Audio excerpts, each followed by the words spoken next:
which two questions you want me to repeat?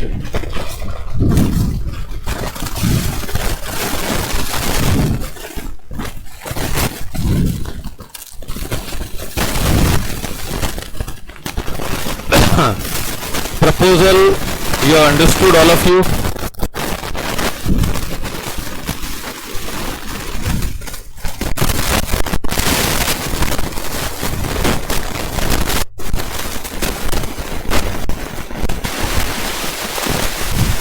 When one person signifies to another his willingness to do or abstain from doing something with a view to obtain assent of that another person to such act or abstinence. That is proposal. Promise, when the person to whom proposal is made signifies his assent thereto, the proposal is said to be accepted. A proposal when accepted becomes a promise. Reciprocal promises which form consideration or part consideration for each other are called reciprocal promise. Which one you want?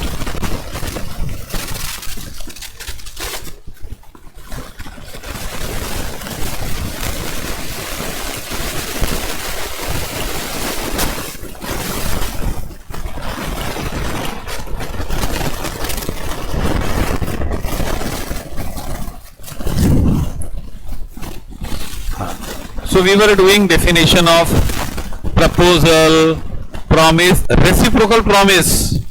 Promises which form consideration for each other, which are in return of each other. Promises which are in return. Please take the notes, it will be very, very useful for you. Defines promises. Promises which form the consideration or part consideration for each other are called reciprocal promises.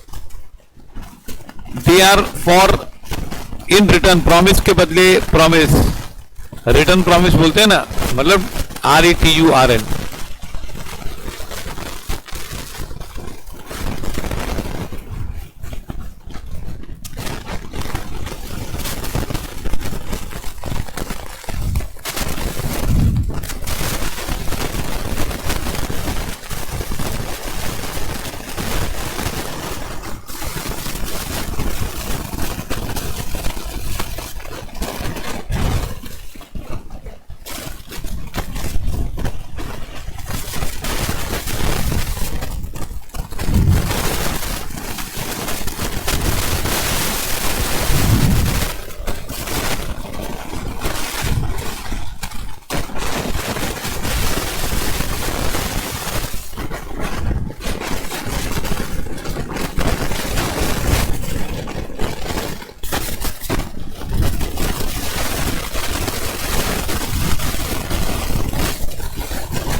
Agreement expressly, अच्छा हाँ, like मैंने promise किया इसीलिए आपने किया, आपने promise किया इसीलिए मैंने किया, वही है reciprocal promises. Absolutely on the dot. Yes, absolutely on the dot. Yes, हाँ, they form consideration for each other. हाँ, आपने किया इसलिए मैंने किया, प्रॉमिस के बदले promise. That is called what? Reciprocal promise. अच्छा sir, agreement not expressly declared void. वापस समझाता हूं, सुनो. देखो ये था, हमने लिखा भी था कल.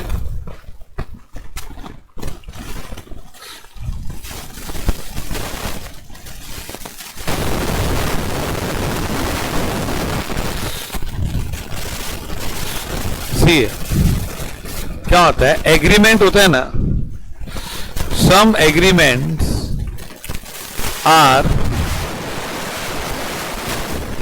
Declared to be void by law.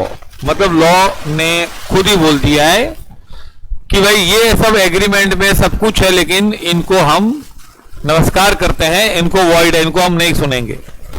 Law में लिखा है। तो किसने वॉइड कर दिया? लॉ ने। Okay, examples of such agreement are: 1, agreement in restraint, मतलब restricting of trade, imposing restriction on trade of any person.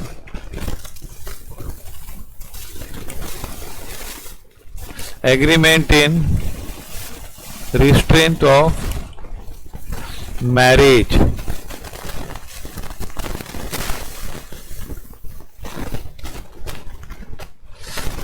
putting restrictions on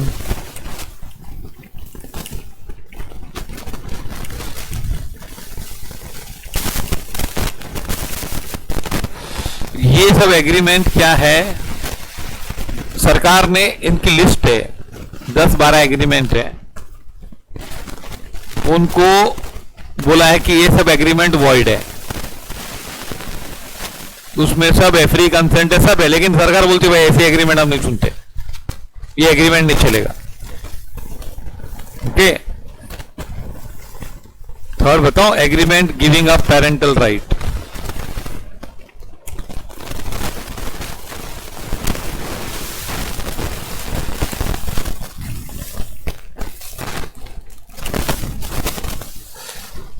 void मतलब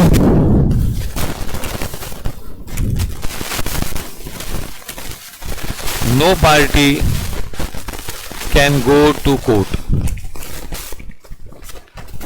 कोई कोर्ट में नहीं जा सकता।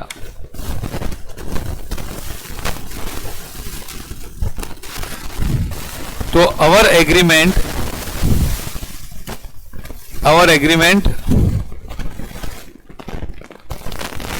contract will be valid. Agreement will be a valid contract if our agreement is not in the void list, not expressly declared to be void. Okay,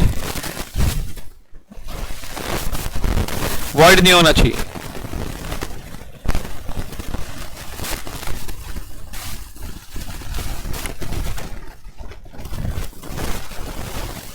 आया समझ में अभी?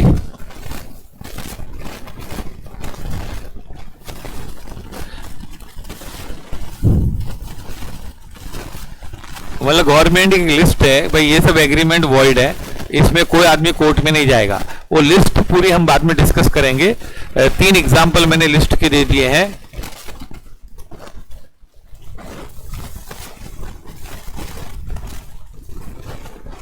हाँ, उसका कोई लीगल इफेक्ट नहीं है, बरोबर। ऐसे एग्रीमेंट कानून उठा के फेंक देता है, सुनता भी नहीं कोई, नो लीगल इफेक्ट। तो कुछ एग्रीमेंट्स की लिस्ट है कि भाई इनके कोई लीगल इफेक्ट होते ही नहीं है।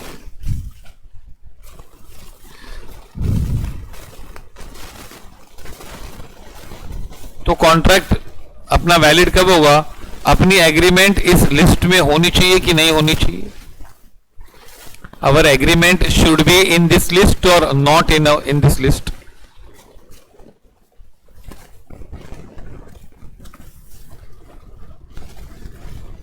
हाँ, तो not,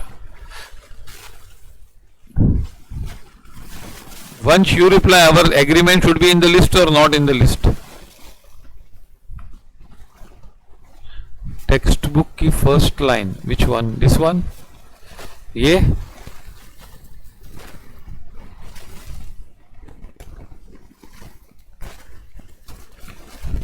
The agreement must not have been expressly declared to be void by any law in force in the country. कोई भी 9th पॉइंट का ना, the agreement must not have been expressly declared void, वही लिखा है, void नहीं होना चाहिए।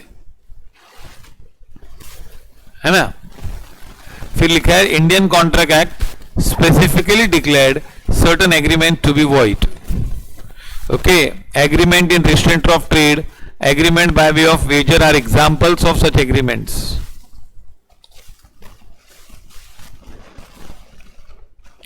आया समझ में?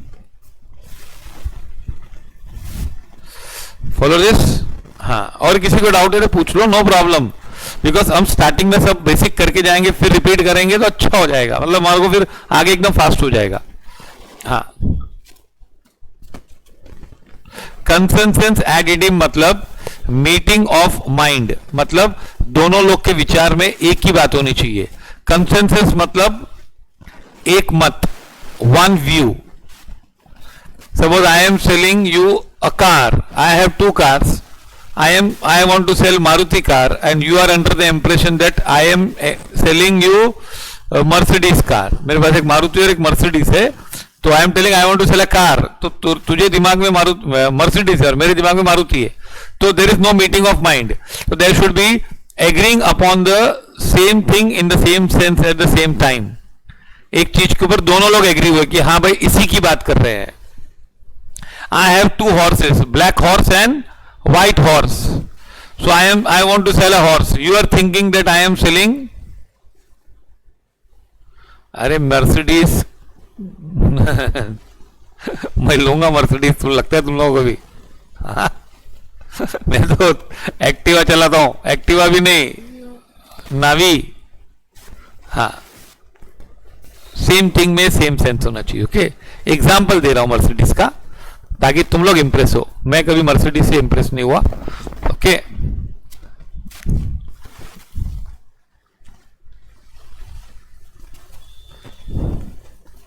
हाँ,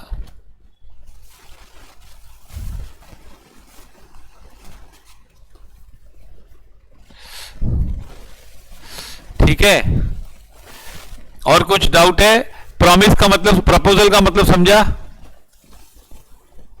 प्रपोजल तो समझ गए होगे ना, प्रपोज किया भी होगा तुम लोग ने, कुछ लोगों ने, या ट्राई तो किया होगा, या सोचते होगे कैसे तैयारी करे. Signifying willingness to do or abstain from doing something with a view to obtain the assent of another person to such act or abstinence. Proposal समझा? Promise defines promise as when a person to whom proposal is made signifies his assent thereto. जिसको proposal किया उसने हाँ बोल दिया, the proposal is said to be accepted. A proposal when accepted becomes a promise. Okay, जब proposal accept हो गया तो it becomes a promise. It no longer remains a proposal, it becomes a promise. Reciprocal promise समझाया था. promises which form consideration or part consideration for each other are called reciprocal promises.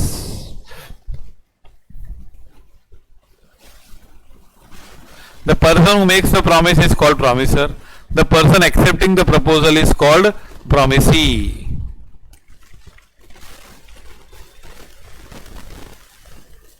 Set of promise मतलब काफी सारे promise, दो से एक से ज्यादा promise is called set of promise. Set मतलब क्या होता है? एक का तो सेट नहीं होता है ना. पेन सेट है तो दो पेन होगी कम से कम. एक पेन अभी बेचूंगा एक पेन, तो ये पेन का सेट है क्या? नहीं भाई, ये पेन है. अगर दो तीन होगी तो लोग पेन का सेट है. ओके, तो एक से ज्यादा प्रॉमिस को बोलते हैं सेट ऑफ प्रॉमिसेस. हाँ, any doubt you can ask, go ahead, no problem in that. हाँ, देयर टू का मीनिंग, very good very good very good question, very good question. Thereto का मीनिंग, ऐसा कोई डेयरिंग नहीं करेगा पूछने के. सी क्या होता है, हम लोग है ना, देयर टू, मैं तुम लोग एक लॉ में हमेशा के लिए बताता हूं. Thereto is equal to it, इसको बोलने का. Thereof is equal to of it, मतलब देखो when a person to make proposal is made signifies his assent to it. Thereto मतलब to it, thereof मतलब of it, therefore मतलब for it. आया समझ में? ये लिख दो, प्लीज लिख दो, all of you write this please please. मैं तुम लोगों को, see I cannot check it but I will tell you, you can become online lectures का तुम लोग पूरा फायदा उठा सकते हो और तुम लोग को इतनी नॉलेज मिल सकती है 6 महीने में कि तुम लोग, और 1 साल के अंदर, कि यू कैनॉट इमेजिन. यहाँ एंजॉयमेंट एवरीथिंग इज डन यार. क्या 11th 12th कर लिया, अब क्या कर रहा है? हाँ, और क्या करना है उसका बाद में, पूरी लाइफ एंजॉय करने के लिए. लेकिन ये पढ़ाई के तुम लोग पूरा डालो. I am with you, I am ready to give my entire knowledge to you, only you should be able to accept it बस. और कहाँ यूज होने वाली कोई चीज तुम लोग को पता नहीं होती है. हाँ,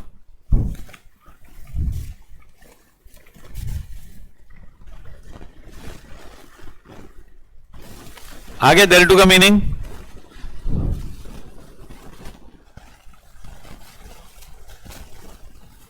प्रॉमिसर का एक एग्जाम्पल दे दूं, ठीक है? प्रॉमिसर ना, जैसे एक्स ऑफर्स मतलब proposes to sell his house to mister Y for ₹50 lakhs. Y accepts the proposal. Okay, now the proposal of X becomes a promise. X becomes promiser and Y becomes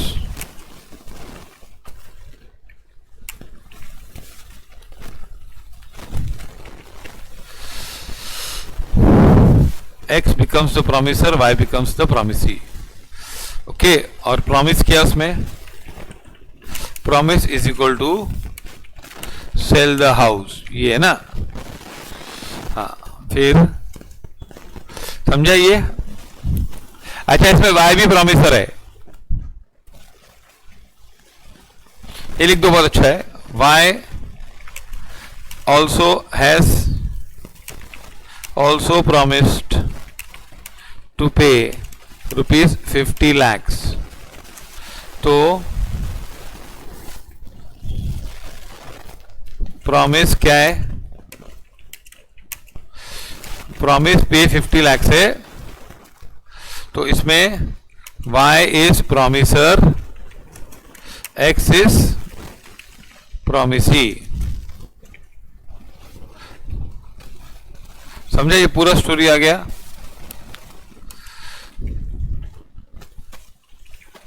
Both have promised each other,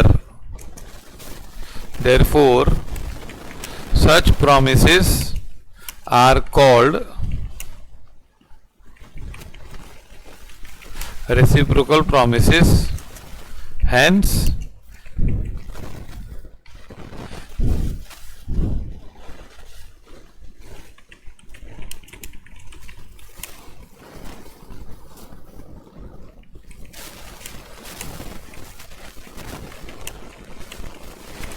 ये लिख दो पूरा, ये पूरा सब story आ गई इसमें.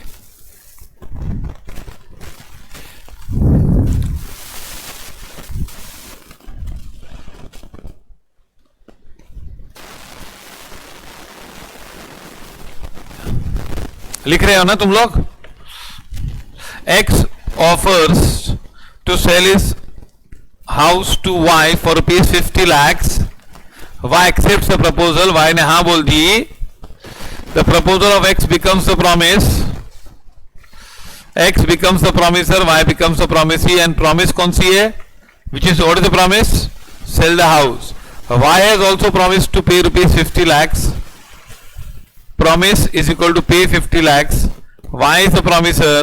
X is a promisee, both have promised each other, therefore such promises are called reciprocal promises, and agreement is formed because of reciprocal promises.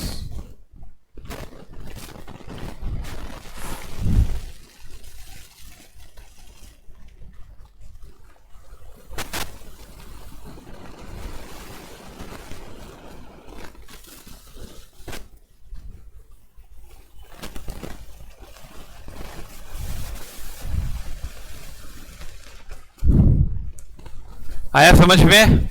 ये पूरा लिख लो please, please don't be lethargic, write this.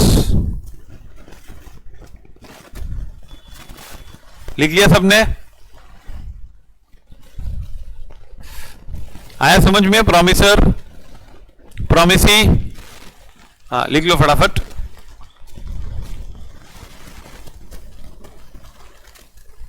हाँ exam में बहुत और लिखना है ना, पूरा ऑब्जेक्टिव्स नहीं है ये. तुम लोग का एक्सप्लेनेशन होगा, फिर तुम लोग को इंग्लिश आएगी. I tell you, see at present what is happening, many of your asking doubts in Hindi. Please avoid that. हाँ भले कुछ भी हो इंग्लिश में बोलो, you tell in English.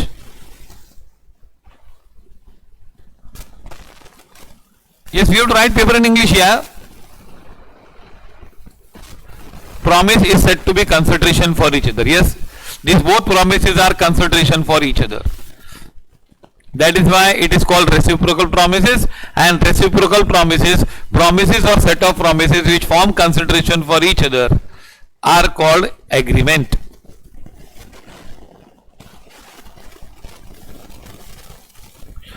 Yes, no, you see, we are speaking in very simple English. And we don't want to do that way. We have done 10 years of English coaching, English medium से हम लोग पढ़ के आए हैं. And then please don't lose that. Have command over the language, please. Try to have it. You are all CA students. Only 10 to 15% students are doing CA. पूरे class में से ना 10-15% हिम्मत वाले होते करते, उसमें तुम लोग पीछे मत रह जाना. हाँ कुछ नहीं है, आ जाएगा सब, मेहनत करना है. सेक्शन आएगा, लिखना है, नहीं लिखेंगे तो भी चलेगा, नो प्रॉब्लम.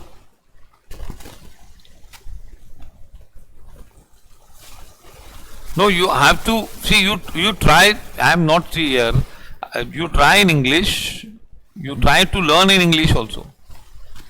हाँ बी वेरी क्लियर. एंड ऐसा मत सोचो, डोंट सीए को तुम लोग है ना बर्डन समझ के मत करना प्लीज कभी भी. You will get lot of knowledge. You can't imagine that knowledge CA chartered accountants have.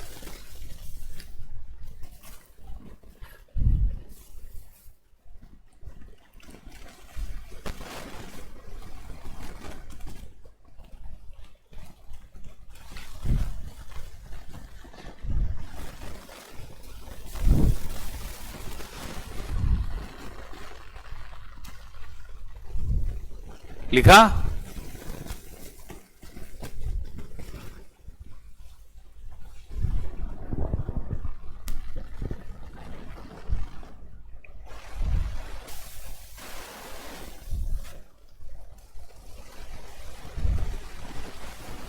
And please give your feedbacks.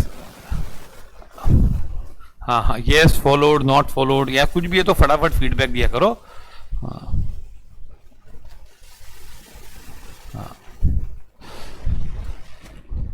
We'll explain you in Hindi also, don't worry about that. I am not that, but you see ultimately you have to come to English and you to know Hindi also. Hindi तो आता ही हमको यार. अच्छी हिंदी बोलो, अच्छी English बोलो. And drafting you get lot of money यार. ये आई एम पेइंग यार. सोचो मेरे से आदमी लोग को पैसा देना पड़ता है ड्राफ्टिंग का. सोचो. बताऊंगा रियल में, आ जाओ बताऊंगा जब क्लास चालू होगी.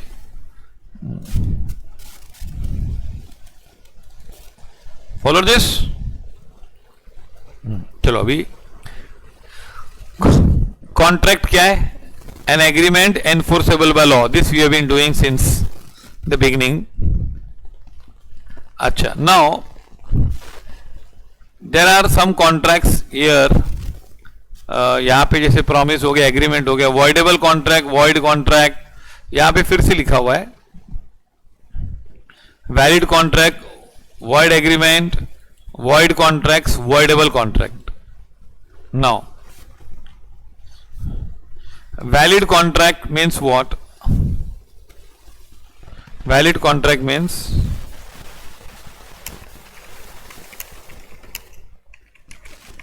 contract which is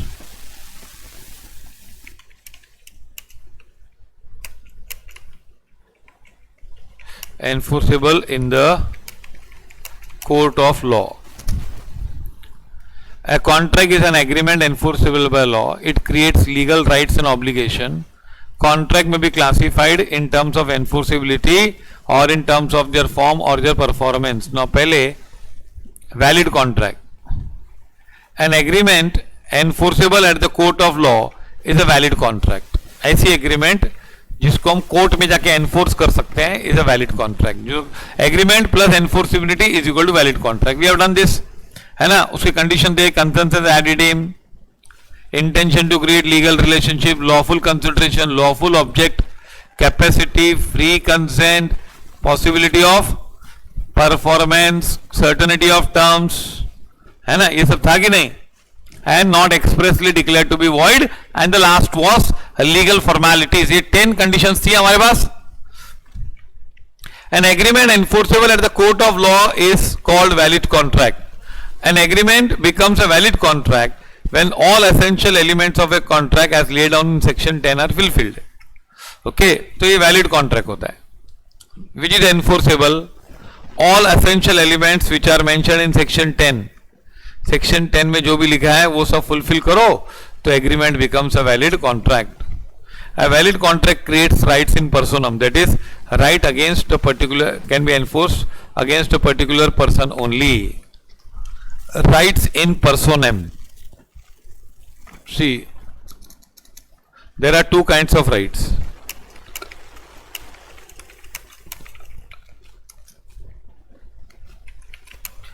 rights in personam, that is right against a person. Okay, or right against, right over things, objects, that is इसको बोलते हैं rights in rem. There are two types of rights. What are they? Rights against a person. एक आदमी को तुम लोग बोल सकते हो कि तुझे ऐसा करना ही पड़ेगा, तूने वादा किया था, अब तू ये कर. तो ये क्या है? Right against a person. Rights in rem मतलब राइट ओवर आर्टिकल्स और ऑब्जेक्ट्स और थिंग्स. कोई चीज के ऊपर अधिकार होता है ना, जैसे तुम्हारे पास कार है, you are having a car, so that is right not over a person, you have a right over the object. तो इसको बोलते हैं राइट्स इन रेम.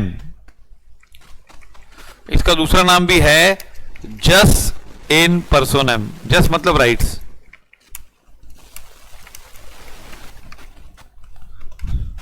और इसका दूसरा नाम है जस इन रेम. ये लिख दो पूरा. तो contract creates rights in person. जिसके साथ हम कॉन्ट्रैक्ट एंटर करते हैं उसको बोल सकते हैं कि तुझे करना ही पड़ेगा, तूने बोला है. तो it creates rights in personam, that it has, that its is right which can be enforced by a particular person only. Okay, by मत लिखो, against a particular person only. ये लिख दो. There are two kinds of rights, rights in personam and rights in rem. Rights over the objects, right in personam. Okay. Rights in rem. Now say if we have a car, okay, we have right over that car. That is rights in rem.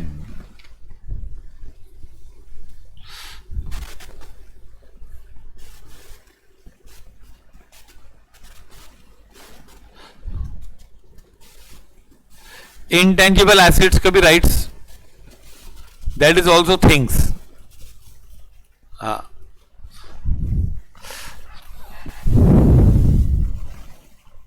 हाँ, बस हमको खाली इतना याद रखना है कि दो टाइप के राइट्स होते हैं. फिर इसमें बहुत सारे डिटेल्स है, मिक्स भी हो जाता है कभी कहीं, तो वो हमको अभी यहां नहीं करना है.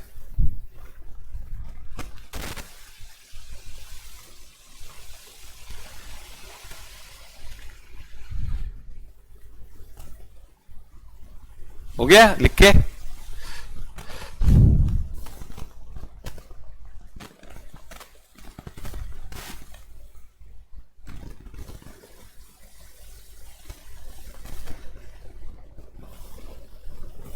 हाँ, you can write as applicable provision, चलेगा, नो प्रॉब्लम. पहले कंटेंट पढ़ो, सेक्शन अपने आप याद हो जाएगा. नहीं याद करोगे तो भी चलेगा. पहले सेक्शन का टेंशन मत लो. जो बच्चे स्टार्टिंग में सेक्शन का टेंशन लेते हैं ना, उनको बहुत लॉ समझ में नहीं आता है. पहले समझ लो क्या है पूरा, बाय हेड करो. लिखेंगे कैसे? सेक्शन तो एक नंबर है खाली, सही लिखा है तो खत्म बात. सेक्शन राइट लिखा, अंदर का रॉन्ग लिखा तो गए काम से, कुछ मार्क्स नहीं मिलेगा.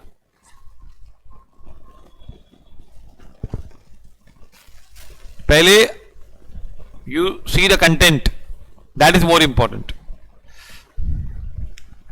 A offers to sell his house. A offers to sell his house for rupees 10,000 to B. B agrees to buy it for rupees the price. It's a valid contract. So valid contract means what? It is enforceable in the court of law.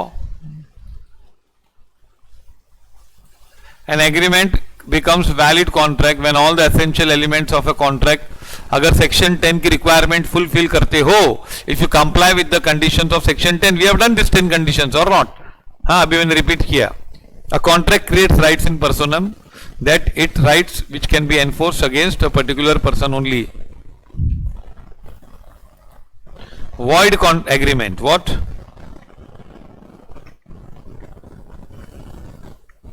Void agreement क्या होता है? And void contracts.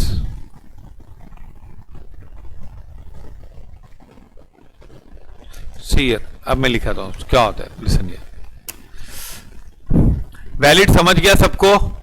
Everybody has followed valid which is enforceable at the court of law.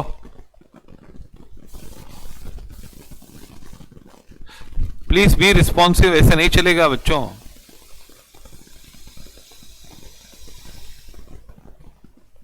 Please followed या ना, जो तो कुछ तो लिखो ना. ऐसा कुछ भी नहीं लिखोगे तो फिर कैसे चलेगा यार?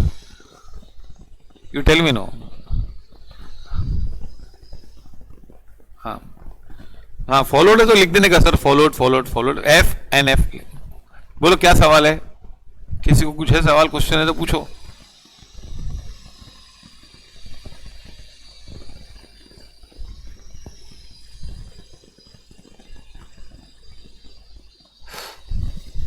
हाँ, ऐसे लिखो, लिखते रहो. हम कॉन्स्टेंटली लेक्चर में लिखते रहो. And listen here, doing see is one thing, getting knowledge at 12th standard level, we are so lucky.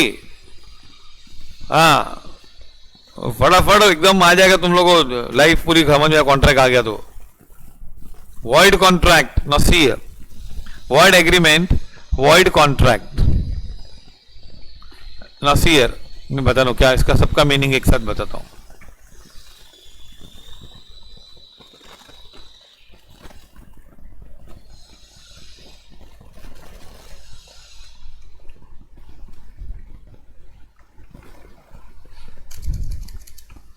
See,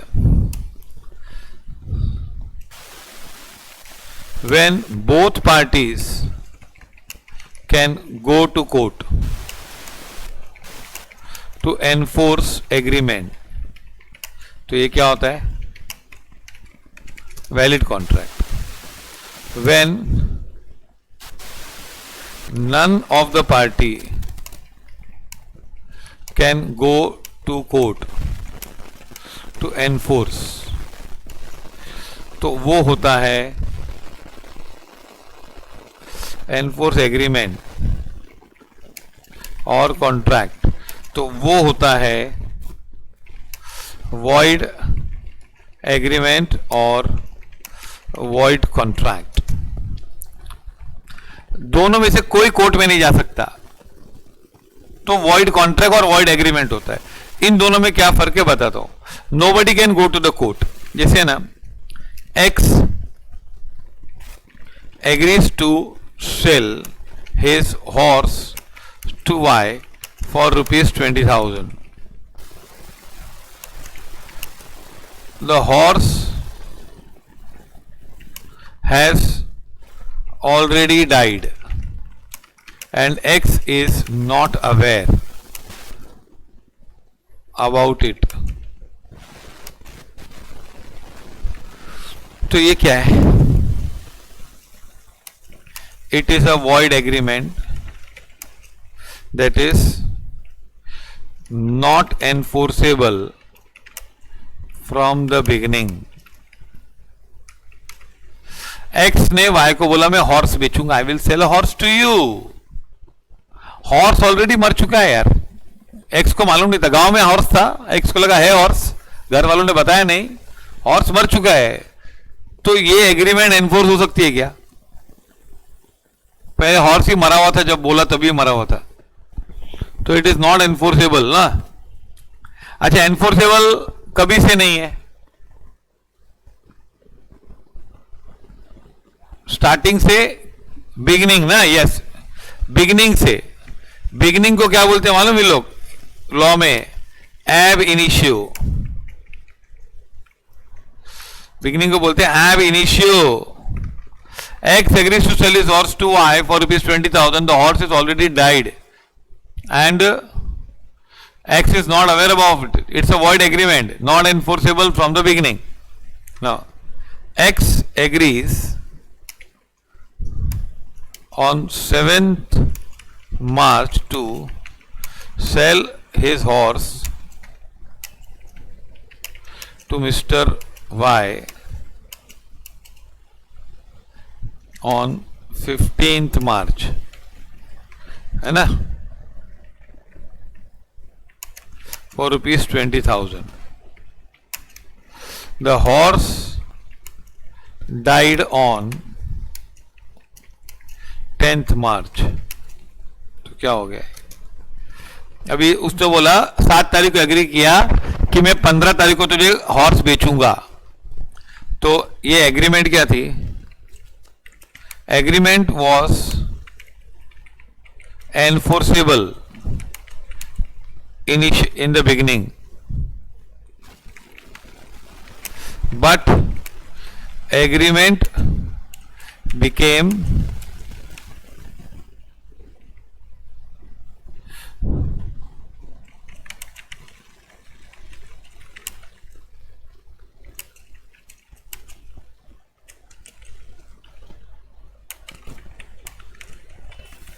तो ये क्या होता है? ये वॉइड कॉन्ट्रैक्ट होता है. क्या होता है? बाद में हो गया, मतलब इनिशियली इट वाज एनफोर्सेबल और बाद में वॉइड हो गया. ये दोनों सिंपल एग्जांपल याद रखो. पहले सब सिंपल एग्जांपल से याद रखो, फिर कॉम्प्लिकेशन में जाओ. अगर दोनों लोग कोर्ट में जा सकते हैं तो when both parties can go to the court to enforce agreement, it is called valid contract. When none of the parties can go to the court, it is called void agreement or void contract. दोनों में फर्क क्या है? Void contract is what? Void agreement is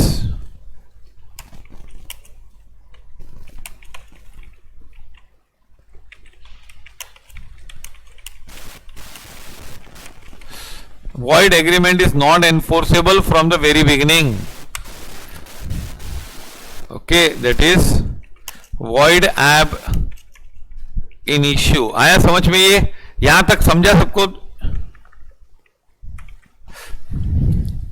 हाँ, please reply करो यार, नहीं तो मैं कंफ्यूज हो जाऊंगा. मैं हाँ ना बोलोगे तो भी चलेगा. मैं तो देखो, लोग ने बोला पहले का पढ़ाओ. हाँ, ab initio मतलब from the beginning. ab initio मतलब फ्रॉम द बिगिनिंग.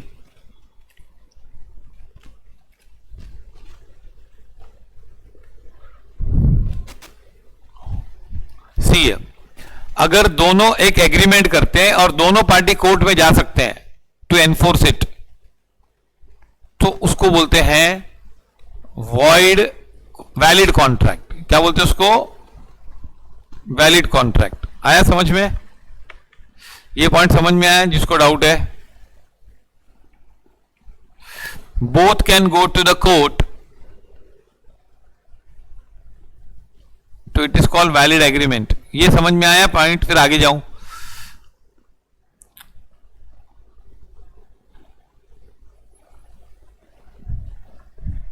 हाँ, what is the difference between void contract and void agreement? आ रहा हूं, वेरी गुड वेरी गुड, बताता हूं। हाँ, डिफरेंस बता रहा हूं। वेन नन ऑफ, कोई नहीं जा सकता कोर्ट में, तो वो वॉइड एग्रीमेंट होगा या वॉइड कॉन्ट्रैक्ट होगा, मतलब कोई कोर्ट में नहीं आ सकता है। इट में बी वॉइड एग्रीमेंट और void contract.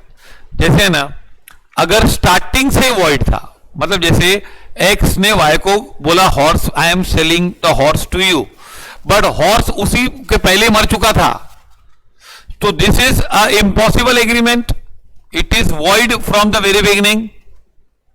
Agreement is not, void agreement is not enforceable from the very beginning. It is void ab initio, starting से ही void था। Now X agree, अगर दूसरा एग्जांपल क्या है, X agrees on 7th March, 7th March को बोला कि मैं 15 मार्च को तेरे को हॉर्स बेचूंगा for 20,000. The horse died on which date? 10th March. तो क्या था, एग्रीमेंट स्टार्टिंग से वॉइड था कि पहले एनफोर्सेबल था? बताओ। It was 7th, 8th, 9th को एनफोर्सेबल था, but agreement became non enforceable on 10th March onwards. So ये वॉइड कॉन्ट्रैक्ट है, मतलब वॉइड फ्रॉम द बिगिनिंग। तो it is what, void agreement. Void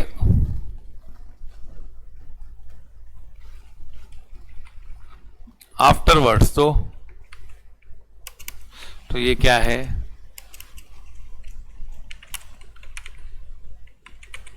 void contract. आया समझ में? हाँ, 15th को मर गया तो भी वॉइड होगा। वो जिस दिन बेचने को बोला था, बेचने के पहले मरा कि बेचने के बाद मरा, वो देखना पड़ेगा। फिर 15 में कब मरा? हाँ, ये पूरा लिखना है। मैं जो भी लिखा तो प्लीज लिखो, I will tell you, it will be, you will have wonderful experience please. And school में तुम लोग लिखते थे कि नहीं? बस वैसे लिखने का, हाँ पूरा लिखने का। Yes yes, I will give you time, और हो जाए तो बोल दो हो गया बस, है ना। और जल्दी लिखोगे तो तुम लोग का टाइम बचेगा।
ओके,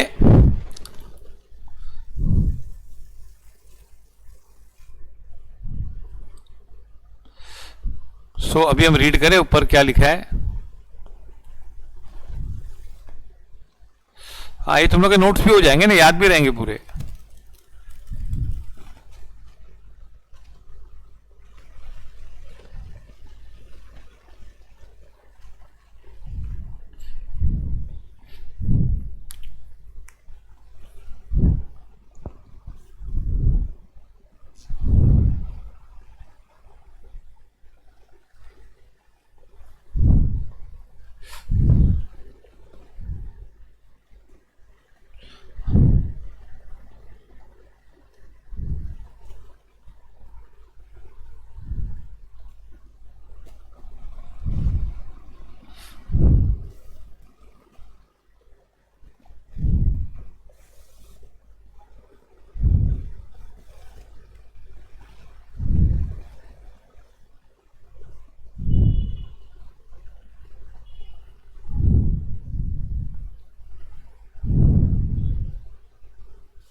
ओके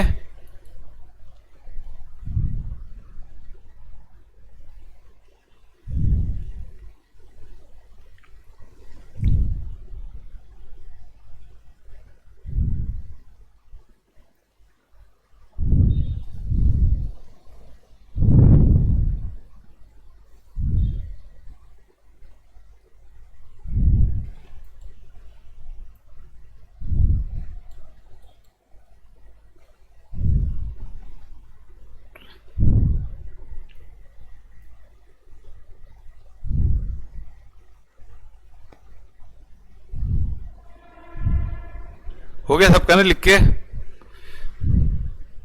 कि बाकी है?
Okay, we'll move on now.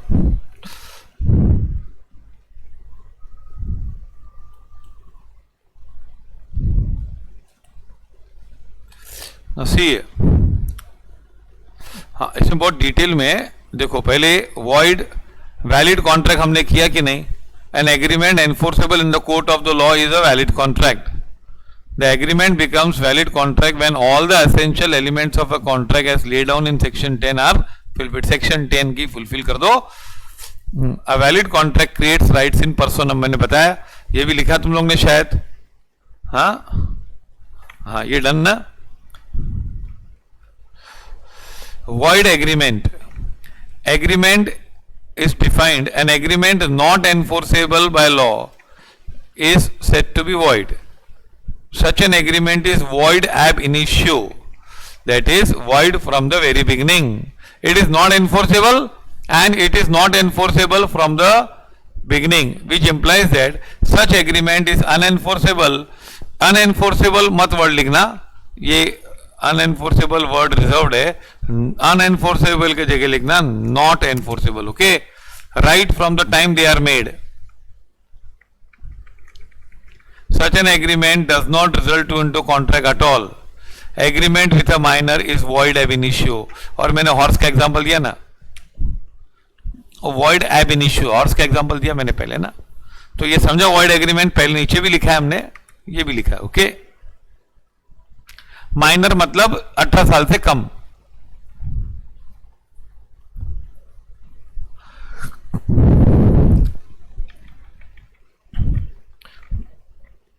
void contracts. A void contract is a contract which ceases to be enforceable by law. A contract may be valid when it was originally entered, but it subsequently, such a contract may cease to be enforceable. Cease मतलब stop, मालूम है ना?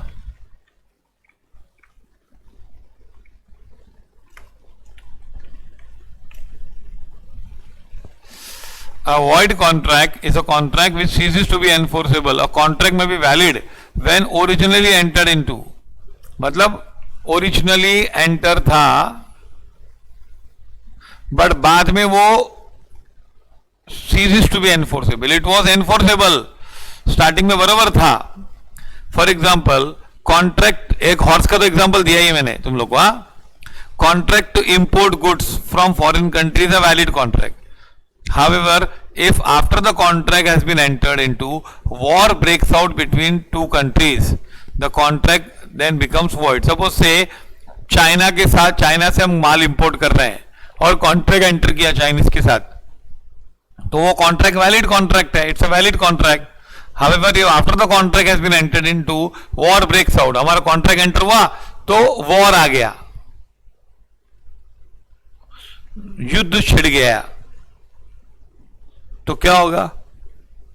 तो वो contract enforceable नहीं रहेगा, क्योंकि war शुरू हो गई है तुम्हारे दोनों के बीच में, दोनों कंट्रीज के बीच में वॉर शुरू हो गई है ना, तो फिर वो कॉन्ट्रैक्ट हम एनफोर्स नहीं कर सकते हैं फॉरेन के साथ, फॉरेन एनिमी के साथ. हाँ, तो वो कॉन्ट्रैक्ट क्या हो जाएगा? बाद में वॉइड बना, पहले से वॉइड नहीं था.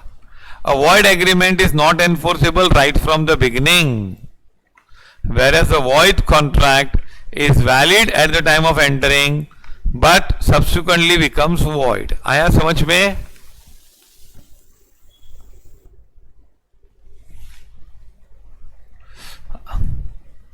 हाँ, सब एसेंशियल्स फॉलो कर रहे हैं तो क्यों वॉइड हो गया? हाँ, हम लोग ने पढ़ा है ना, agreement expressly declare to be void, पढ़ा है कि नहीं? तो लिस्ट में पढ़ेंगे ना जब, तो लिस्ट में एक चीज ऐसी भी है कि एग्रीमेंट विथ एनिमी, एनिमी हो गया ना, वॉर हो गई, तो फिर एनिमी के साथ एग्रीमेंट वॉइड होती है, लिस्ट में है, expressly declare to be void है कि नहीं? हाँ,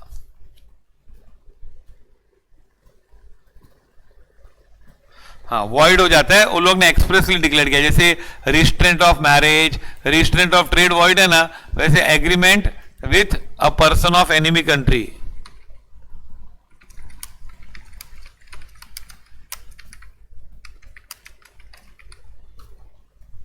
आया समझ में?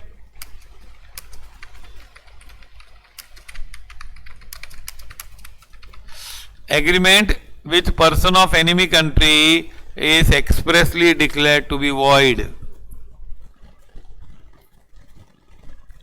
हाँ, कैपेसिटी कॉन्ट्रैक्ट में भी है एलियन एनिमी के साथ. हाँ, आगे है वो कैपेसिटी का भी प्रॉब्लम है. हाँ, देखो इनका सवाल क्या था? द क्वेश्चन वॉज दैट कि ऑल द, ये हमने अगर इंपोर्ट किया, ये इंपोर्ट का कॉन्ट्रैक्ट था हमारा, तो all the essentials were followed, है ना, तो फिर वॉइड कैसे हो गया? क्योंकि एनिमी कंट्री के साथ, क्योंकि पहले तो अगर नॉर्मल हमारे रिलेशन होते थे चाइना के साथ, चाइनीज कॉन्ट्रैक्ट दिया है तो चाइना के साथ नॉर्मल रिलेशन है तो वैलिड कॉन्ट्रैक्ट है, लेकिन बाद में कॉन्ट्रैक्ट एंटर होने के बाद क्या हुआ? वॉर शुरू हो गई. Then the Chinese became our enemy. So if you enter into a contract with enemy, the agreement becomes void. हाँ,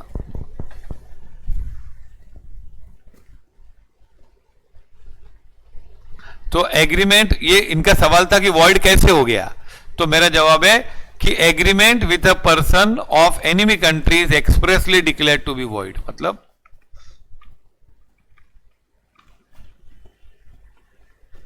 एक्सप्रेसली डिक्लेयर मतलब क्लियरली बोला हुआ है, clearly return.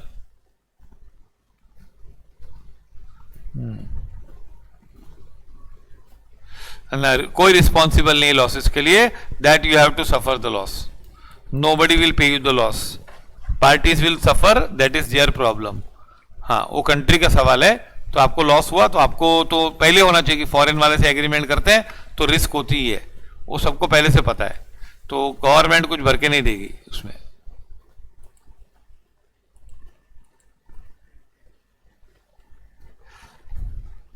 Government is not responsible, you have to bear the loss. हो गया loss तो हो गया, अभी आप क्या करोगे?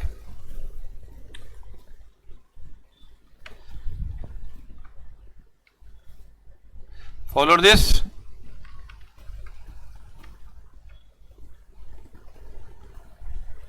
हाँ, तो ये मालूम पड़ा, वॉइड एग्रीमेंट, वॉइड कॉन्ट्रैक्ट और वैलिड कॉन्ट्रैक्ट मालूम पड़ा. Valid contract, void agreement, void contract, everybody has followed.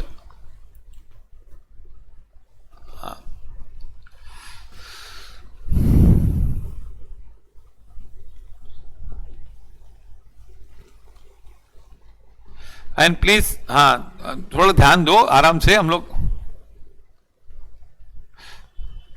China के साथ वाले सारे कॉन्ट्रैक्ट्स वॉइड हो जाएंगे। यस, सब कॉन्ट्रैक्ट वॉइड। अगर वॉर हुई तो, वॉर डिक्लेयर होती है, खाली ऐसा फाइटिंग होती है उससे वॉर नहीं होती है। वॉर गवर्नमेंट डिक्लेयर करती है, वी आर एट वॉर, तभी ऐसे बॉर्डर पे बंदूक चलती रहती है। लेकिन अगर वॉर डिक्लेयर किया तो फिर गया। हॉस्टाइल रिलेशन से वॉर नहीं होती है। हाँ, खाली हॉस्टाइल, ओनली हॉस्टाइल नहीं होगा, वॉर डिक्लेयर होनी चाहिए। हाँ, युद्ध का आह्वान देना चाहिए, डिक्लेयर करना चाहिए।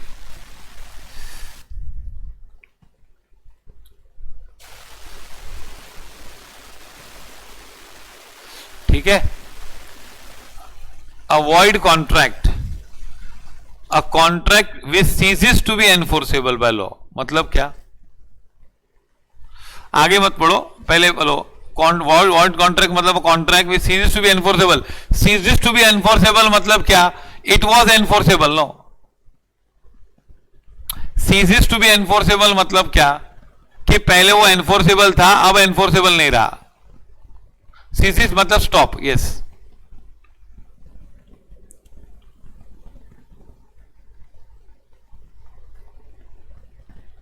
हाँ, stops to be enforceable, but you write the word ceases.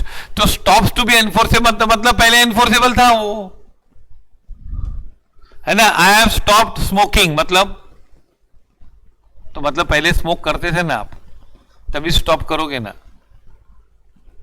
I have stopped visiting his house, तो मतलब पहले आप उसके हाउस पे जाते थे।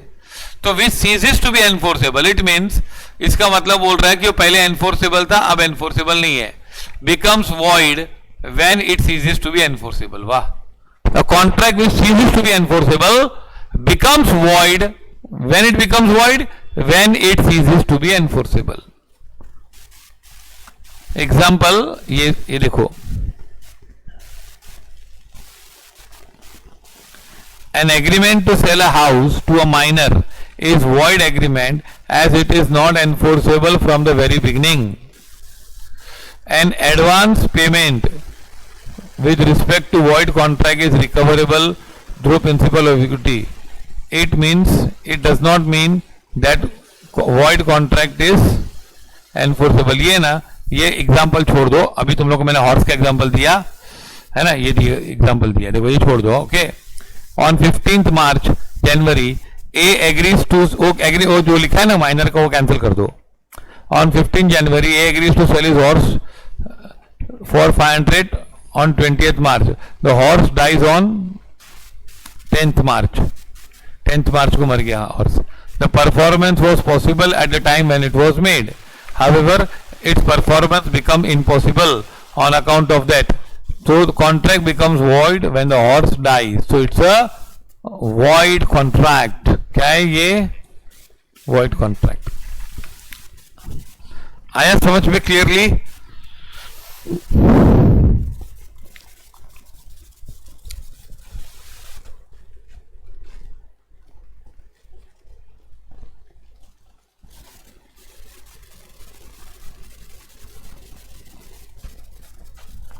अब है ना सबसे जो चीज, हाँ, one example is enough, no problem. Give a very simple example, one is enough. हाँ, और इतना लिखने का भी मैंने लिखा है ना, उतना लिखने का भी टाइम नहीं होता है हमारे पास।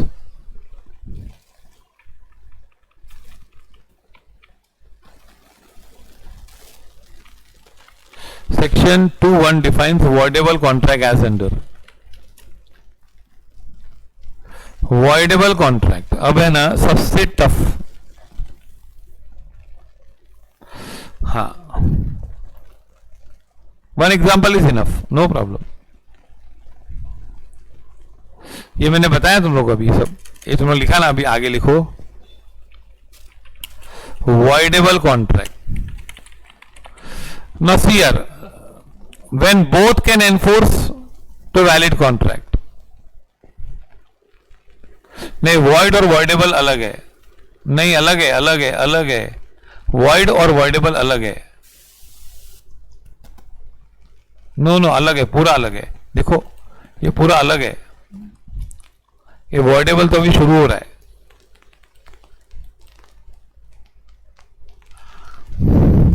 वॉइड और वॉइडेबल में बहुत फर्क है, बहुत बहुत बहुत फर्क है। वॉइडेबल कॉन्ट्रैक्ट कर, वॉइड कॉन्ट्रैक्ट कर लिया, वॉइड एग्रीमेंट कर लिया, वैलिड कॉन्ट्रैक्ट कर लिया। अब हम कर रहे हैं क्या,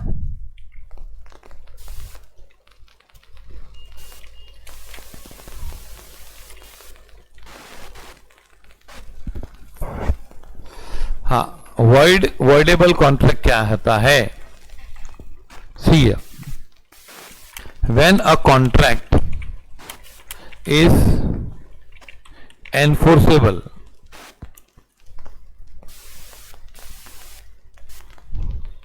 या ऐसे simple, when one party to a contract has option to enforce the agreement or not to enforce the agreement, and other party has no such option, the agreement is, or the contract is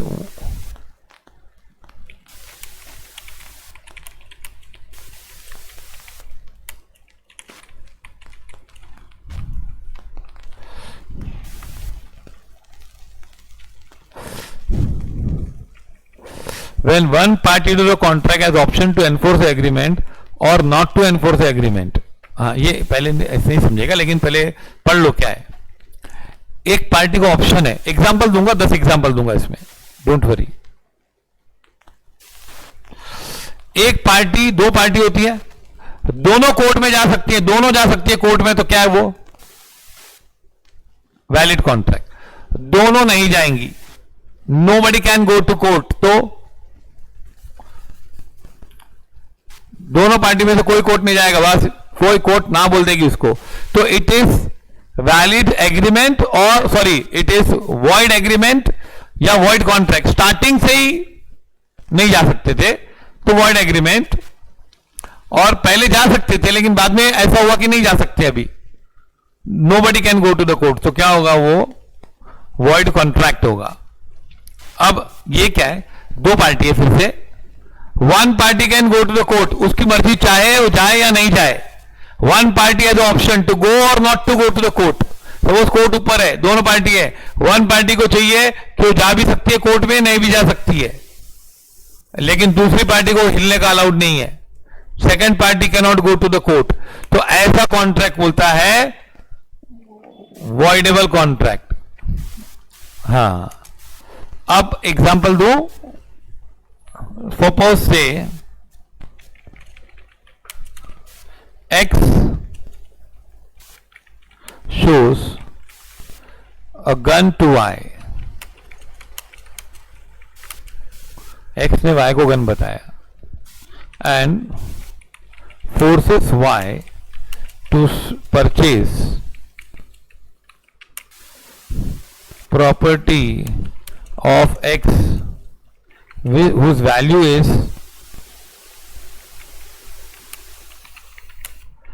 rupees 1 lakh, and he forces Y to purchase for rupees 7 lakhs। समझा ये, X shows gun to Y and forces Y to purchase property of X which is valued at rupees 1 lakh, but he forces Y to purchase it for 7 lakhs। ये बात समझ में आई, पहले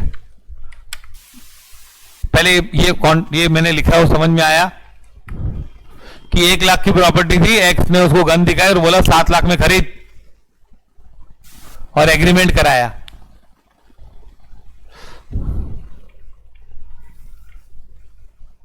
forces Y to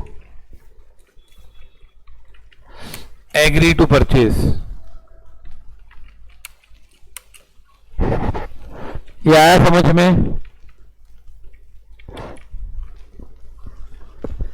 yes और no?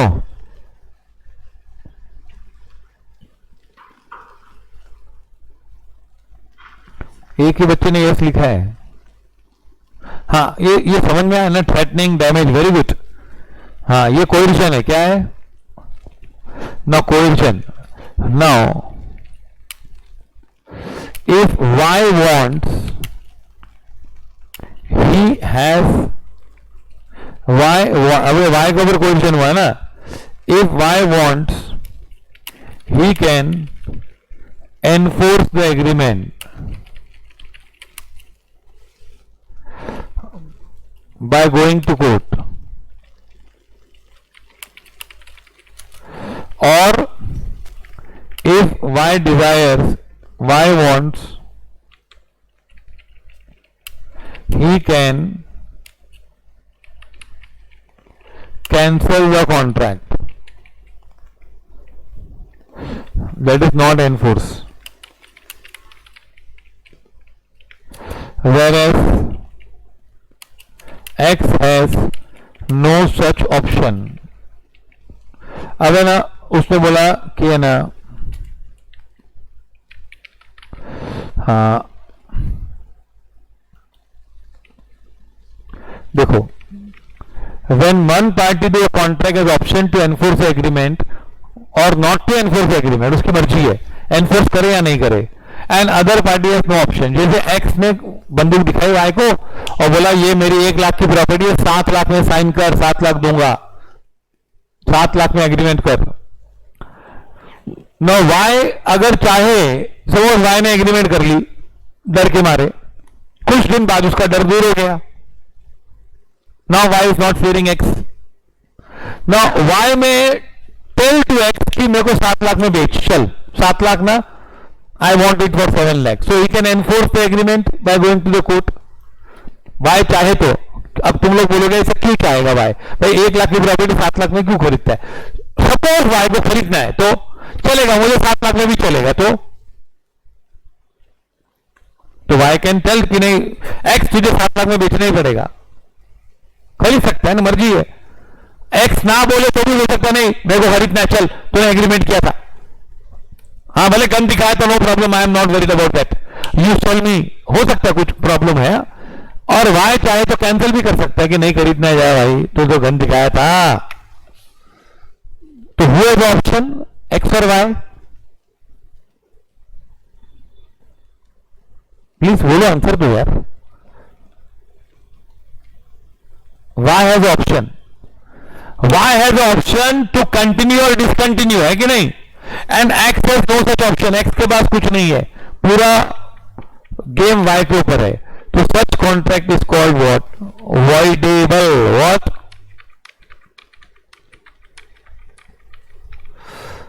X ने gun दिखाया Y को और बोला 1 लाख रुपए की प्रॉपर्टी 7 लाख में खरीद, एंड Y ने साइन कर दिया.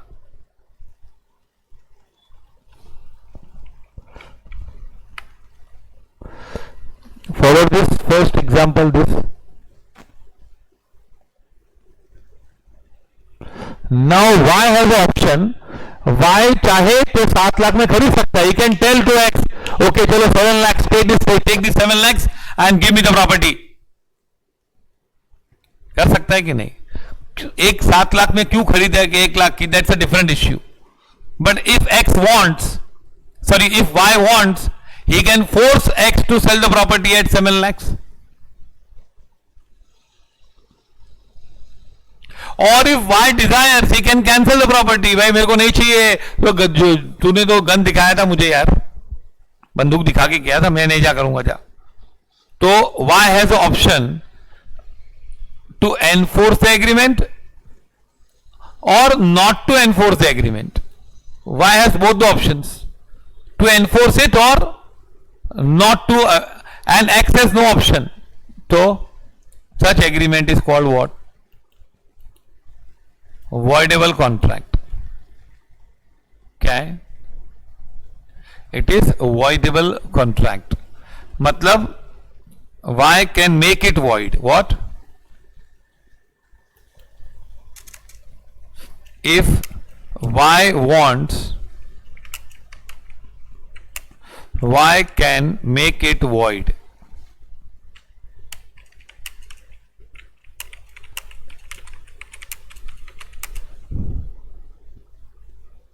हाँ कोएर्जन है, तभी तो बोल रहा हूं, कोएर्जन में क्या हो जाता है, it becomes a voidable contract. हाँ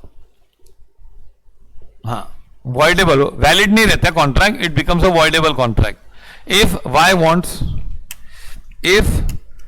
वॉन्ट्स टू कंटिन्यू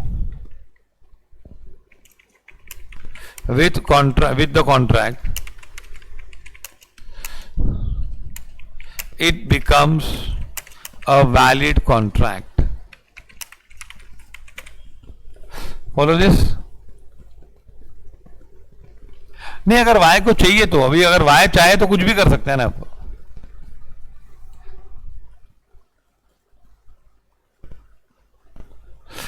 वहां चीटिंग वाला कोर्ट में नहीं जा सकता है ना, जो चीट हुआ है वो कोर्ट में जा भी सकते हैं और नहीं भी जा सकते हैं, कि मेरे को नहीं करना है, जा।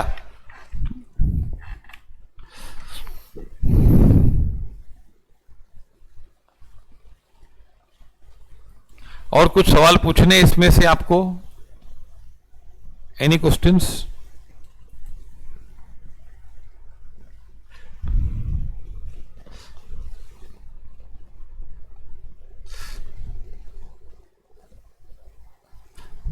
कुछ भी पूछ सकते हो तुम लोग।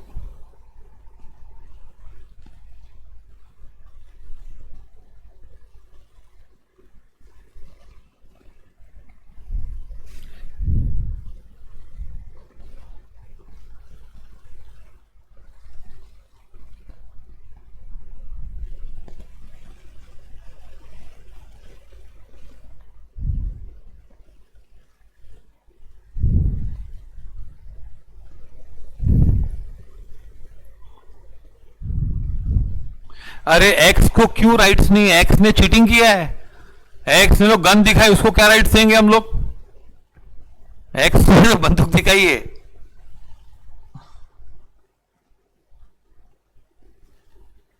वो फोर्स किया वाई को उसने, तो एक्स को कैसे राइट्स देगा लॉ?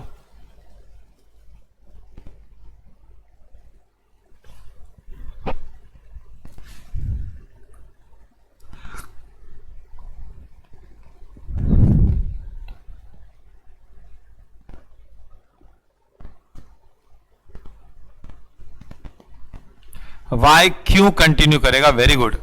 हाँ, वाई क्यों कंटिन्यू करेगा? देखो कभी कभी परिस्थिति चेंज होती। सपोज से एक्स ने वाई को बोला, सपोज हम लोग एग्जाम्पल लेते हैं, एग्जाम्पल क्योंकि there are so many situations, no.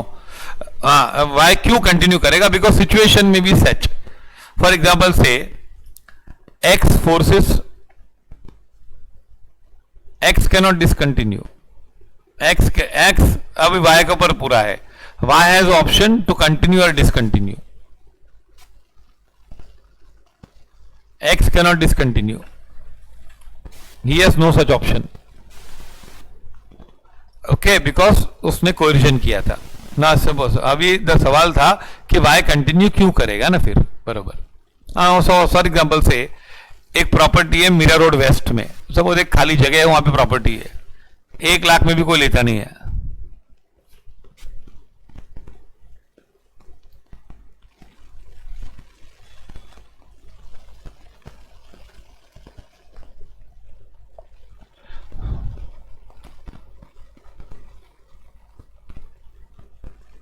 हाँ, एग्री हो सकते हैं ना, वाई मर्जी है, वाई की मर्जी, एग्री हो सकता है। सी है, फॉर एग्जाम्पल से एक्स की एक प्रॉपर्टी है मीरा रोड वेस्ट में या भाईंदर वेस्ट में, खाली जगह है पूरी, कोई नहीं है वहां पे, 1 लाख में भी प्रॉपर्टी बिकती नहीं है। एक्स ने फोर्स किया वाई को कि तू खरीद, एग्रीमेंट साइन कर और 1 महीने में पैसा देना। तो वाई कैन टेल कि भाई 7 लाख में नहीं खरीदूंगा, नहीं करना है मुझे, ओके कैंसिल करो। उस समय मेरे को धमकी दी गई थी तो मैंने साइन कर दिया था। नाउ सपोज से 1 महीना हुआ नहीं है और मालूम पड़ा कि वहां पे एक वर्ल्ड क्लास स्टेडियम आ रहा है, उस जमीन के आजू बाजू एक बहुत बड़ा स्टेडियम आ रहा है, तो क्या होगा? What will happen? Tell me. यहां पे, वहां पे ऑयल निकली है,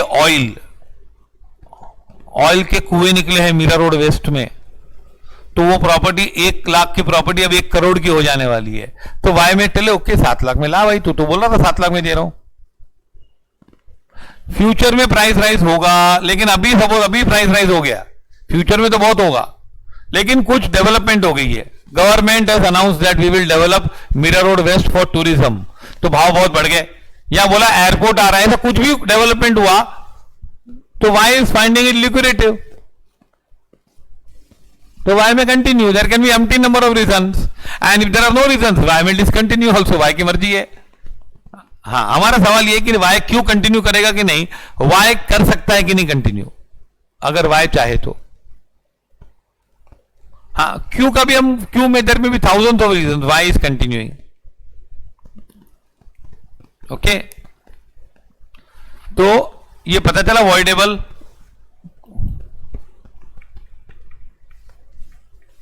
You understood the basic meaning of voidable contract.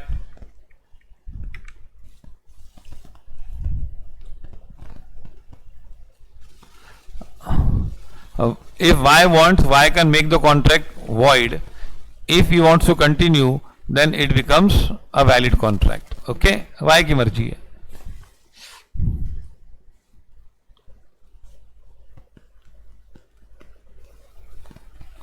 Any doubts please से, फॉलोड और नॉट फॉलोड तो बोलो प्लीज यार, कम से कम। तुम लोग एक लेक्चर में 7 या 8 बार फॉलोड बोलना पड़ता है, तो तुम लोग उतना करोगे तो ऐसे, वो नहीं करोगे तो कैसे चलेगा।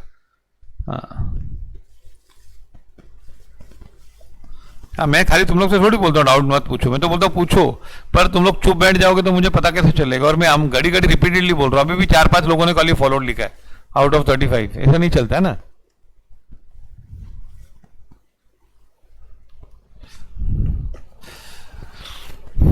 नहीं, फिर क्या होता है, फिर तुम लोग को अगर ऐसे आदत नहीं होगी ना नॉट फॉलो डाउट पूछने की, फिर लोग पूछोगे नहीं कभी। हाँ, वो तो थोड़ा दिमाग तो स्टार्टिंग में लॉ हिल जाता है ना भैया, and don't be under impression कि लॉ सबको मालूम होना चाहिए। हाँ, I just give you something facts, you check it.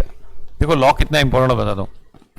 C there may be some students, तुम लोग कोई स्टूडेंट को जानते होंगे जो लास्ट ईयर 12th में था और अभी LLB कर रहा है, ही इज डूइंग LLB।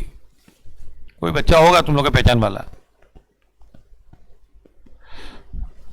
अब तुम लोग पूछोगे LLB करने वाले कौन से एज के आते हैं, 40 साल की उम्र वाले एज के आते हैं। अमित सर ने अभी कंप्लीट किया LLB। एवरी टाइम नहीं, अगर कभी कभी ऐसा हो जाता है, every time there is no option, वो क्योंकि यहां पे इसको बंदूक दिखाई गई थी ना, इसलिए था, because there was coercion. Okay, हाँ, it is voidable contract because of coercion. हाँ, it is voidable because of coercion. Follow this, हमेशा नहीं होता है कोएर्शन, कोएर्शन होगा इसलिए वो वॉइडेबल है। ये लिख लिया आप लोग ने, have you written this?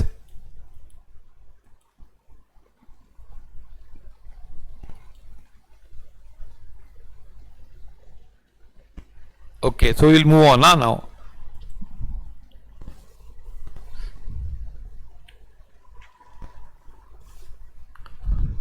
Voidable contract.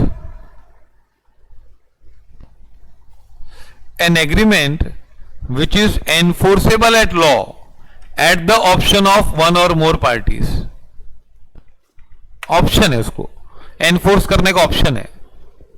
It is enforceable at the option of one or more parties, but not at the option of others, is a valid voidable contract. In other words, a voidable contract is an agreement under which one party has a right to enforce or cancel the agreement, whereas another party has no such right. Very clear about this? One party has the option, right to enforce or cancel. Enforce भी कर सकता है या cancel भी कर सकता है, whereas another party has no such option. Agreement caused by coercion, undue influence, ये कराया था मालूम है ना, fraud and MR are voidable contracts. अगर एग्रीमेंट किससे हुई है? Coercion, undue influence, fraud, MR are voidable. जैसे example, A threatens to shoot B if he does not sell his new scooter to A for ₹2000. ये purchase कर रहा है. अभी मैंने पहले सेल की बात की थी, अभी ये बंदूक दिखाने वाला परचेस कर रहा है. वो बोल रहा है तेरा स्कूटर 2000 में दे दे. बी एग्रीज, दे देता हूं, बंदूक मत दिखाओ. The contract has been brought by coercion and voidable at the option of B. If B desires he can enforce it against A. चल ले 2000 में ले. और if B desires to avoid he may avoid the contract. B चाहे तो avoid भी कर सकता है और बी बोलेगा ठीक है चल 2000 में तूने बंदूक दिखाई थी ना, चल ले 2000 में ले चल, तेरे को मालूम नहीं है स्कूटर में क्या दुख है. Avoidable contract remains valid till it is avoided by agreed party. Okay, जब तक अवॉइड नहीं करते तब तक वो वैलिड रहता है. फिर तो ये कॉस्ट बाय कोएर्शन था. क्या था? Caused by coercion. Caused by fraud,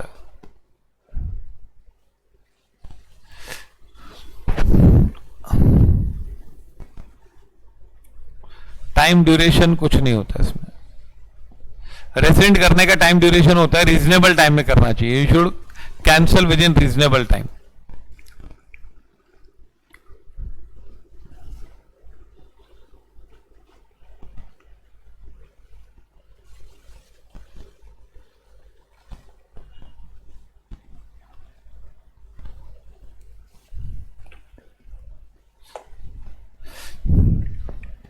A intending to deceive B, पढ़ू ये.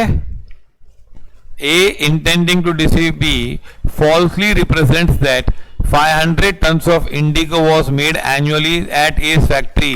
A ने B को क्या किया? डिसीव किया, चीट किया. बोला हमारी फैक्ट्री में 500 टन माल बनता है.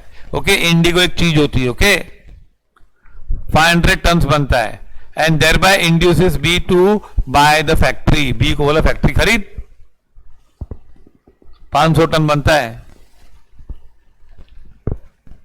The consent has been caused by fraud. Consent has been caused by fraud. अब है ना, ए ने फ्रॉड किया बी के साथ. बी को बोला कि this factory produces 500 tons, you know such a big factory, such good machines. ऐसा बोल के झूठ बोला बी को, और बी को बोला फैक्ट्री खरीद. बी ने बोला फैक्ट्री खरीदता हूं. तो कंसेंट किससे हुई? Fraud. Now B wants, if B wants he can continue with the contract और he can cancel the contract. A voidable contract remains valid until the contract is set aside. Okay, so contract is voidable at the option of B. Avoidable contract remains valid until the contract is set aside or repudiated or avoided at the option of the agreed party. If the agreed party decides to repudiate the contract, repudiate मतलब cancel. Repudiate मतलब क्या? Cancel. Okay. Agreed party मतलब badly affected party. Repudiation मतलब cancel. If the agreed party decides to cancel the contract, the party rescinding the contract must restore the benefit. ये हम बाद में आते हैं. हाँ. Now, if the agreed party, अगर if the agreed party repudiates the contract, cancel करना है, the party rescinding the contract must restore the benefit received by him under the contract to the person from whom benefit is received. Other party is free from the obligation to perform the contract. ये हम बाद में करेंगे. पहले तुम लोग को ये पता चला कि एग्रीड पार्टी क्या कर सकती है. एग्रीड पार्टी कैंसिल भी कर सकती है. ये फ्रॉड से हुआ. किससे हुआ? फ्रॉड से. आया समझ में? मतलब एक पार्टी चाहे तो कॉन्ट्रैक्ट चला भी सकती है और नहीं भी चला सकती है.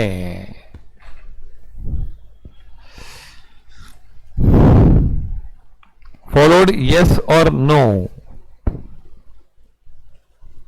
हाँ, अब इसमें कुछ डाउट है तो मैं क्लियर करने को तैयार हूं. 20 सेकंड का समय है. नॉट फॉलोड लिखो अगर नहीं फॉलोड है तो.